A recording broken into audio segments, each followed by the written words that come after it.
dia, Jenner. Bom dia, Roberto. Bom dia, ouvintes. Antes de dar o perfil do entrevistado, eu quero só dizer que hoje a coluna vai falar, né, vai abrir espaço aqui para uma conversa sobre novas tecnologias e inovação, que é um tema que, de repente, passou a fazer parte da vida de todos os cidadãos, de empresas, de instituições, né? Parece que o mundo virou a chave e nos transportou para um novo universo. Então, é preciso ficar de olho nessas novas tendências tecnológicas, entender os riscos, as vantagens, para poder tirar o melhor proveito de toda essa autonomia e produtividade, que é a inteligência artificial, que é a internet das coisas, realidade aumentada, virtual, metaverso, streaming, clouds, toda essa gama nos oferece. Então, para falar melhor sobre esse assunto, né, vamos conversar com quem entende. E o nosso convidado de hoje é Alexandre Menezes. Jenner, ele é empresário, investidor na área de tecnologia e tem experiência também em marketing, vendas, é brasileiro, é cearense, é um amigo bem especial, já está morando nos Estados Unidos há algum tempo. E em 2020 ele tem uma empresa e vendeu essa empresa de desenvolvimento de software para uma multinacional estrangeira. Então vamos chamar Alexandre. Vamos ouvi-lo, né? Bom dia, Alexandre. Bem-vindo ao Bom Dia CBN. Bom dia, muito prazer aí falar com vocês nessa terra maravilhosa que eu estive várias vezes e daqui a pouco eu conto essas visitas aí ao Rio Grande do Norte. Alexandre, que tipo de tecnologia nova você convive no seu dia a dia aí em Orlando? Olha, vamos precisar de bastante tempo para falar isso, né? Porque atualmente morando aqui nos Estados Unidos, a Meca, onde se distribui aí várias tecnologias que depois estão no mundo, né? Mas, quebrando um pouquinho o paradigma, eu acho que o Brasil está avançando bastante. E essa pandemia aí, ela veio dar aquele salto que todo mundo comenta, né? 5 anos em 20 meses, né? Talvez até mais do que isso, né? A gente pulou rapidamente nesse túnel do tempo. E hoje a gente, por exemplo, está fazendo uma entrevista aqui a tanta distância, né? Mas estamos próximos. É isso mesmo. E fala alguma experiência inovadora, Alexandre, que você já teve aí durante esses anos, que ainda pode chegar aqui no Brasil. Qual seria uma experiência interessante que você poderia nos relatar? Vamos lá, eu acho que na parte do comércio eletrônico, né, a gente já vê algumas experiências no Brasil, mas aqui a gente pode ver as lojas onde não tem mais os caixas, né? Então, algumas coisas aí que vocês já viram no YouTube é realidade, né? Seja, inclusive na cidade do interior americana, ela já tem esse desenvolvimento. A gente vê também a questão dos carros elétricos. E com o carro elétrico, uma tecnologia embarcada que permite a direção autônoma, né? Eu mesmo estou maravilhado com essa tecnologia, porque é muito confortável. Acho que, inclusive, vai repercutir na diminuição de acidentes de trânsito, porque os carros autônomos eles têm uma segurança a mais. A pessoa pode até dirigir relaxado, né? Porque ele proporciona segurança. Mas a gente também vê essas questões aí do trabalho à distância. Meus vizinhos aqui estão todos em casa no horário de trabalho e conseguem, às 5 horas da tarde, né, caminhar, participar da vida, sem aquele estresse no trânsito. Então, assim, na minha visita lá ao Vale do Silício, que eu acabei fazendo nesse ano, é engraçado porque eu já cheguei a fazer algumas vezes e eu fui durante a pandemia lá no Vale do Silício. Eu comprovei justamente essa questão das pessoas trabalhando remotamente, né? Os prédios da Google, do Facebook vazios, né? Mas as empresas funcionando. E hoje a gente até viu aí uma mudança de posto, né, da empresa mais valiosa do mundo, né? Voltou a Microsoft. Então fica uma briga Apple, Microsoft, Google. Agora está a Microsoft, mas bem pouco tempo era a Apple. Então são coisas que realmente a gente acredita que inclusive o Brasil daqui a pouco vai ter uma Big Tech, uma grande empresa de tecnologia, né, de renome mundial, como está hoje grandes empresas dentro do mundo do agrobusiness, né? Esse é um outro setor que a gente poderia falar, né, onde há uma revolução tecnológica, desde a interpretação dos dados que estão sendo coletados através de sensores. Eu cheguei a ver uma das matérias de vocês já falaram sobre a internet das coisas, Isso é uma prática constante em países desenvolvidos, e a gente já vê empresas no Brasil, né, por exemplo, nesse setor do agronegócio, né, já utilizando essa tecnologia para propiciar maior produtividade, né, menor agressão ao meio ambiente, tudo isso que é agora a plataforma ESG, que também é um tópico que a gente pode falar, né, está proporcionando nesse mundo moderno. Alexandre, você falou aí em veículo elétrico e eu queria trazer uma informação para o ouvinte. Qual é a sua despesa mensal com esse veículo? Eu sei que o motor elétrico, ele é um motor simples, diferentemente do motor a combustão, que tem 10 mil peças, o elétrico tem 20. Qual é o custo de manutenção, o custo de consumo desse carro por mês? Seu carro é o quê? Um Tesla? É um Tesla, é o modelo Y, né, o modelo Performance, é aquele que o pessoal vê aí na internet que derruba a cabeça para trás, né, porque ele tem 2 motores, é ligado diretamente à roda, né, então é muito rápido, acho que é de 0 a 100 km por hora em 3 segundos e meio. Mas, bom, eu tenho até avaliado isso, né, quer dizer, o custo entre o elétrico e a gasolina, no caso lá nos Estados Unidos, a gente tem uma gasolina mais barata do que no Brasil, né, eles são equivalentes, né, então a pegada hoje é muito mais em cima do retorno de meio ambiente e também essa questão da tecnologia do carro, né, não é só a questão de ser elétrico, é porque o carro ele se tornou um software. Então, hoje, o entretenimento dentro do carro, essa questão do conforto na direção, a segurança, na questão da manutenção que você aborda agora, é muito menos peça, né? Então, praticamente, eu faço agora a revisão só de pastilha de freio, porque não tem troca de óleo, não tem peças vibrantes, né? que é dentro da indústria do automóvel mecânico, né?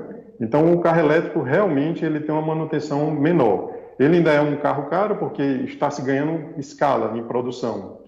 Mas, por exemplo, agora a gente já está vendo aí o modelo mais de entrada da Tesla, né, o modelo 3, sendo o carro médio de maior venda, né? Então, daqui a pouco, as outras montadoras vão entrar com esse mesmo tipo de automóvel e a competição, a concorrência vai propiciar e alargar essa possibilidade, né, esse benefício de se ter esse carro de software. Agora não vou nem falar carro elétrico. Ô Alexandre, deixa eu lhe fazer uma provocação. Diga. O carro elétrico é a resposta da cidadania à OPEP com seus preços absurdos? Muito boa pergunta. Eu acho que, inclusive, a própria OPEP já está se preparando para isso, né? Então, a gente vê aqueles países produtores lá do Oriente Médio de petróleo, né, baseados na economia do petróleo, já alterando a sua economia para o turismo, né, porque está vendo que daqui a alguns anos, né, essa questão vai ser desbalanceada, né, a dependência do petróleo não vai ser tão grande. Mas veja, o petróleo ainda vai ser requerido em algumas outras atividades, né. A gente sabe que no refino do petróleo tem vários outros componentes que são além do combustível, né, além da gasolina, né. Mas é fato que você está pontuando muito bem, né? A gente vai dar um desequilíbrio nessa questão aí do mundo movido pelo petróleo, né? Nós vamos ver uma inversão de preço, provavelmente. À medida que o carro elétrico avançar, à medida que ganhar escala e que as sociedades passem a usar mais o carro elétrico, a OPEP vai ter que se reinventar baixando o preço para estimular o consumo de um produto que eles hoje ditam as normas pelo mundo afora e geram tanto desconforto para a gente. Da gente eu falo em relação ao Brasil. A gasolina aqui aumentou de novo ontem. Previsão é de passar dos R$ 9,00 em 60 dias. Imagina a loucura que é isso aqui. Quando a gente quer fazer um paralelo, no nosso caso aqui, no estudo aqui na rádio, a gente não faz conversão. Porque você ganha em dólar, quem mora nos Estados Unidos, quem trabalha aqui ganha em real. O número deveria ser o mesmo. Se a gasolina nos Estados Unidos custa $1,50, aqui deveria custar R$1,50. O raciocínio direto, prático, para que o ouvinte possa compreender. Mas a expectativa, a realidade é muito diferente, porque o custo da gasolina para a remuneração do brasileiro ela é gigantesca. Nós vamos fazer um rápido intervalo agora, Roberto? Mais um pouquinho. A gente tem um intervalo daqui a pouco, Alexandre, que vem um repórter CBN, que a rede entra, a rede nacional entra, e depois nós voltamos para o intervalo. Mas eu vou deixar uma pergunta no ar. Que diferenciação você vê aí, você constata entre a sociedade americana com as suas novas tecnologias e a sociedade brasileira correndo atrás para ganhar tempo. E ficou já uma pergunta no ar, né, Gêner? Mas Foi. eu queria também que ele falasse um pouco sobre essa questão do metaverso. Se ele acredita que, de fato, isso pode trazer experiências ricas em áreas como, além dos jogos, né, entretenimento. Muito boa a pergunta, porque eu vou conseguir responder as duas em uma única resposta, né? Onde eu estou vendo uma grande disrupção, né? Vocês devem ter percebido também, é na educação.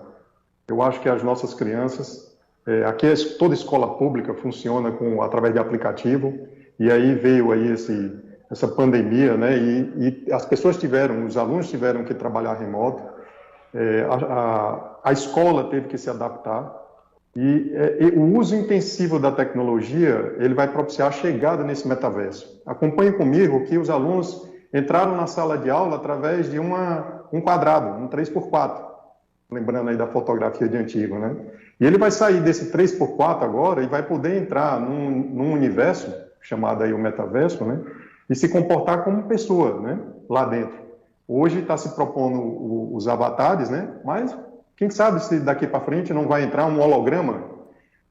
Lembrar a todos vocês aí que o que a gente pensava de ficção científica se tornou realidade.